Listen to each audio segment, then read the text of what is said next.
Right, Max, you've just observed a footballer. I'd like you now to start your evaluation of the strengths and weaknesses, followed by your action plan and the application of the theory. Alright, great. So I'll analyse the strengths and weaknesses of the performance. Starting off with the strengths and the skills, I would be starting off with passing. So passing was fantastic by the performer.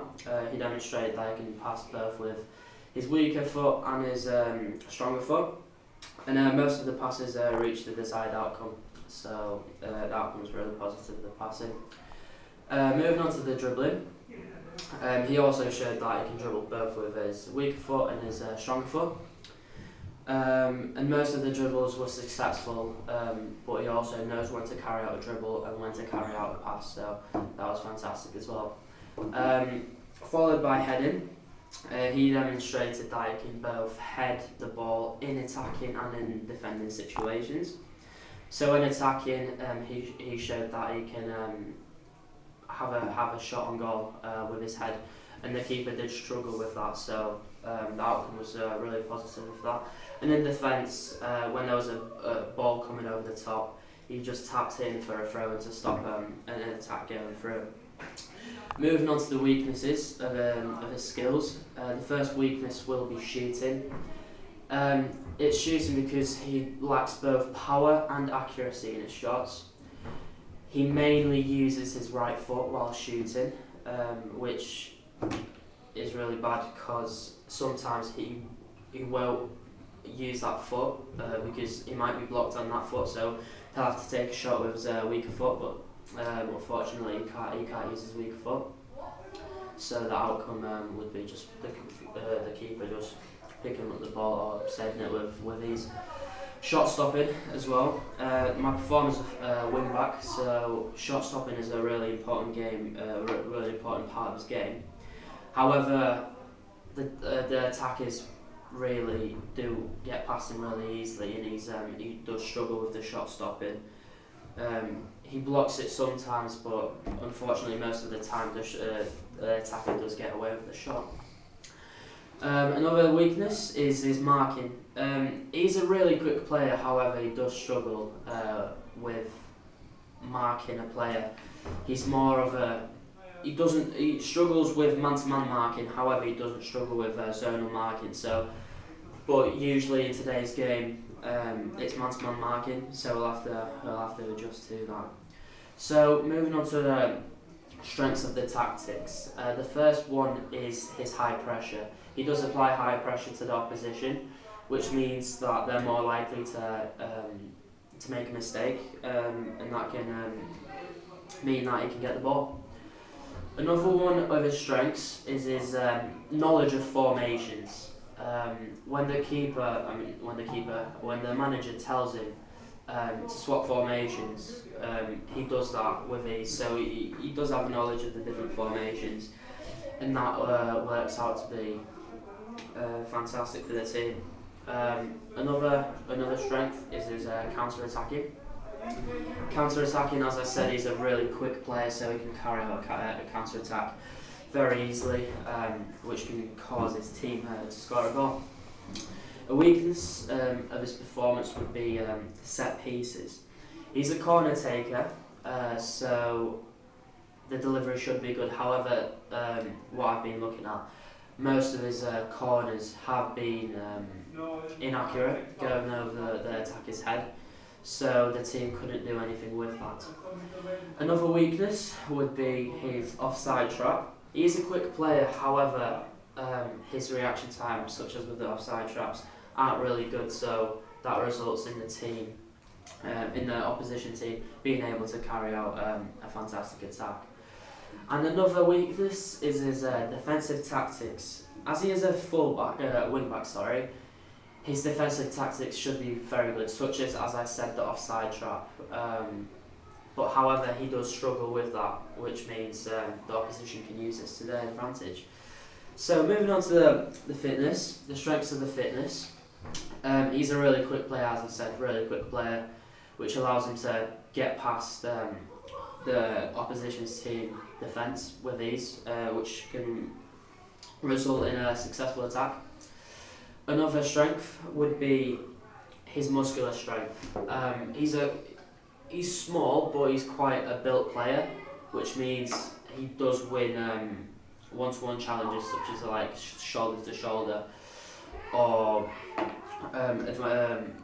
stuff like that. So that does put his team in a fantastic position. His cardiovascular fitness is also fantastic. I've been looking at the full game, and he's been on the pitch for the full 90 minutes, which means most players get tired within the 70-minute mark. However, his fitness is fantastic, so they can play the ball to him, and they know he'll get to that ball without a problem. Moving on to the weaknesses. His reaction time, as I said, with the offside shot, his reaction time is shocking. He doesn't get to the ball quick enough. He doesn't react to the opposition quick enough, which results to the opposition carrying an attack. Another one is agility. He struggles with agility plays, such as like if he has to run around a couple of players, he can't do that. He loses balance quite often, and that results in him losing the ball quite often in that place as well. So his balance, as I said as well, major letdown. He usually trips over the ball a lot and struggles with balance when landing from a header, or struggles as well. So the opposition can figure that out and use that to their advantage. So the conclusion of the performance, I think it was a very positive performance. However, I can pick out a couple of major weaknesses, and one of the major weaknesses would be his shooting. It would be his shooting, as he lacks both power and both accuracy in his shots. This may be because he doesn't plant his foot 30 centimetres away from the ball. He plants it a bit closer, which doesn't allow him to have a perfect follow through.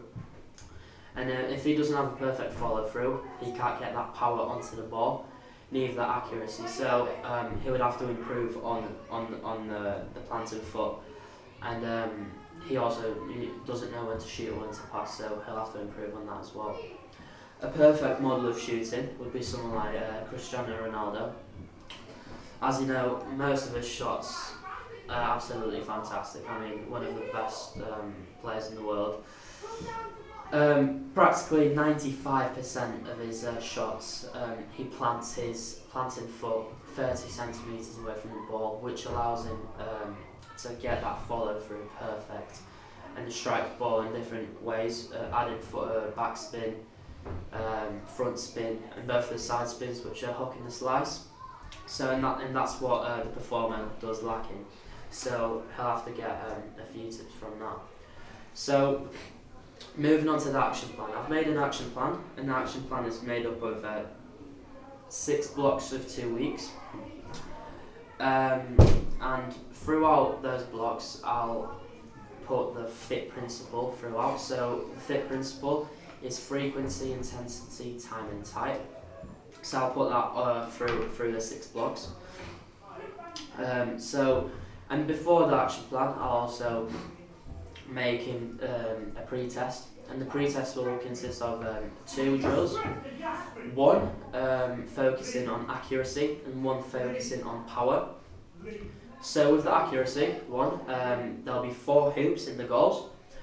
The lower 2 in the bottom left and bottom right will be worth 1 point, and in the top corners they'll be worth 2 points. And he'll have 10 chances from the edge of the box to get as many points as he can. And with the second drill, it'll be a power test. And to measure his power, we'll use a My Coach ball, in which measures both spin, both power, and everything that happens in a shot. And we'll be able to analyse that information on a computer or on a phone to tell him what he's doing wrong and what he's doing right. So moving on to the first block, as I said as well, in each block there'll be a warm up and a cool down, made up of static and dynamic stretching. and at the end there'll be a cool down as well to reduce the lactic acid building up in his body. So block 1, the frequency will be 2 times a week, intensity 50%, and the time will be 30 minutes. So the first block, really easy, just getting used to the ball. He'll just be taking shots from the edge of the box, or even maybe a little closer, with a goalkeeper in there. He'll just try to score as many as he can, and that'll just make him feel more comfortable with the ball. Moving on to the second block.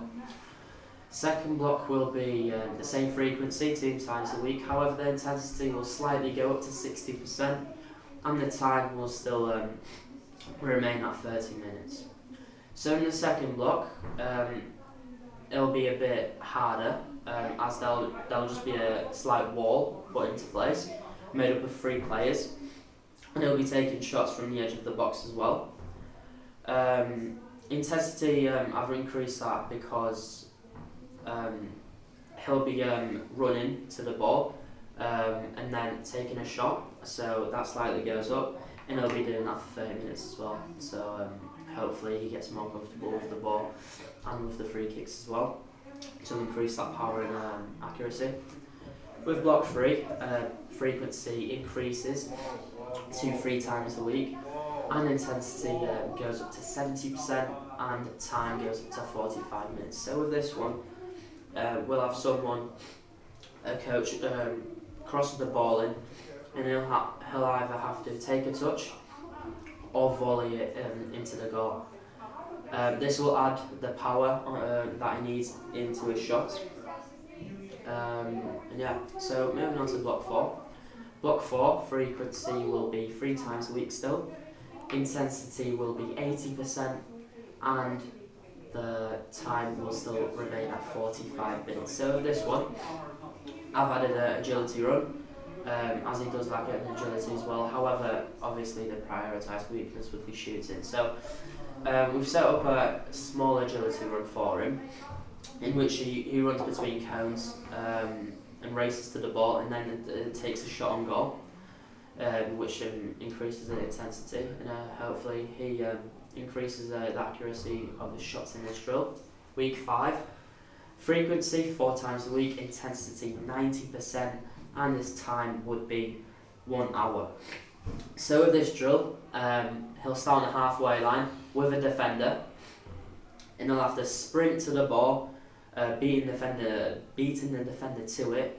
As he is a competitive player, I think this will be absolutely fantastic for him.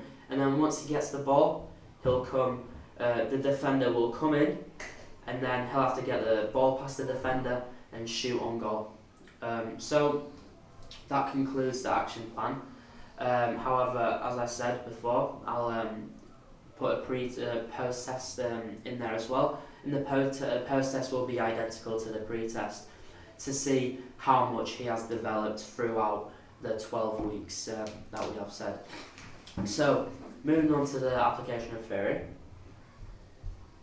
starting off with anatomy and physiology. So, biomechanics side of things. So, Newton's 3 laws. Newton's 3 laws. The first law states that if a ball, if an object, if there's no force or anything acted upon an object, it will stay stationary. So, in a football context wise, so if no one kicks a ball, it should theoretically stay still. However, we do know that there's external factors as well, such as wind and other players in there. The second law states that not much power needs to be put onto a thing that doesn't weigh much, basically. So basically with a football, not much power needs to be put onto it, not much force for it to move. Obviously, the more force we put onto it, the quicker it travels. So moving on to the third law. So with this law, it states that there's an equal and opposite reaction onto it. So if you do kick a ball, it states that it should come straight at you as well. So moving on to the spin. spin of the ball. There's 4 types of spins. There's front spin, back spin, and 2 types of side spin, so hook and a slice. Front spin would be achieved by hitting the ball just above the centre of the ball, which would result in a driven shot low down. Back spin onto a ball would be such as like a cross from a corner, that would just be hit just underneath the centre of the ball. A hook would be something like the famous Roberto Carlos free kick in the World Cup against France, where he struck the ball outside of his foot and it curled into the goal. And a slice would be basically the opposite of a hook. So, moving on to skill acquisition, the skill continua. Skill continua is basically a complex skill, a very complex skill. It is made up of multiple subroutines. It's also an open skill, and it's not self-paced. So because it's not self-paced, as there's many external factors acting upon it. So basically in a game, you wouldn't pace it yourself. A free kick, that would be self-paced. However, if it was just an in-game situation, there would also be defenders coming towards you, and you would have to think when the perfect moment for you to take that shot on would be. Moving on to the theories, the 3 theories. So the inverted U, the catastrophe theory, and the drive theory. So with the drive theory, basically the more aroused you get, the higher your performance goes. With the inverted U, it's basically in the name, it's like an upside down U, where there's an optimum point on the graph, and your arousal, when it goes up, your performance will go up. However, after that optimal point, the more aroused you get, the worse you perform, basically. With the catastrophe theory, basically there's also an optimum point, and once you get aroused past that optimum point and a catastrophe happens, such as like you get booked, like a yellow card, basically you go really low in your performance, and from that moment you have 2 ways in which you can go. You can get more aroused and your performance will literally deteriorate to basically 0, and that can cause the coach to take you off. However, after that yellow card, if you get less aroused, the coach calms you down, then that can cause your performance to slightly go up again. Also, social inhibition. So my performer is a trait B performer. He's really confident on the ball. He loves it when there's a big crowd. That gets him really pumped up for the game. This is because he's more of an extrovert than an introvert. Social inhibition and then anxiety. So, as I said, very confident player. So, the more people watch, the better. So, theoretically, if it was a cup final with more people watching, he would perform much better than you would if it was just like a training session or just a friendly 11-a-side game. Moving on to the memory models.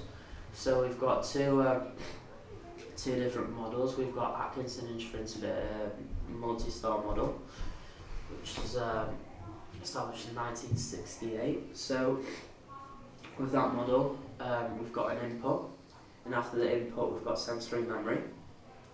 And in the sensory memory, there's hundreds of things going in, especially in a football game. So that's where the performer has to use his selective attention to pick out the correct things to go into a short-term memory. He doesn't want birds that are flying over the stadium going into the short-term memory. He won't remember that. He'll just remember where the ball is, where the opposition is, what his coach is telling him. what he needs to do, what position he's playing in. That's all he needs to remember. He doesn't need to remember anything other than that. And then moving on to the long-term memory. With the long-term memory, things to go into the long-term memory has to be rehearsed hundreds of times. So let's say the performer is awarded with a corner kick. He'll automatically know what to do with that corner kick. He'll know how to kick a ball. He won't remember stuff like that. He won't forget stuff like that. It'll just literally he'll just retrieve it from his long-term memory, and he'll know what to do in that situation. And then with the Clack and Lockhart's theory, with shallow processing and deep processing. With the shallow processing, it's basically like the short-term memory. However, it's not called that. It's basically works kind of similar. In your shallow processing, you won't remember stuff from shallow processing. It's just stuff from the deep processing that you do remember and you do retrieve. So that was skill acquisition. Moving on to social cultural history, so popular recreation. So in the 19th century, or even before that, there was mob football that was played on holy days, on Ash Tuesday and Shrove Wednesday, or the other way around, yeah, the other way around. So it was only played on them days, holy days. That's when people had the most time. That's when they had their days off, so that's when they could play. Very, very violent game, which reflected society at the time.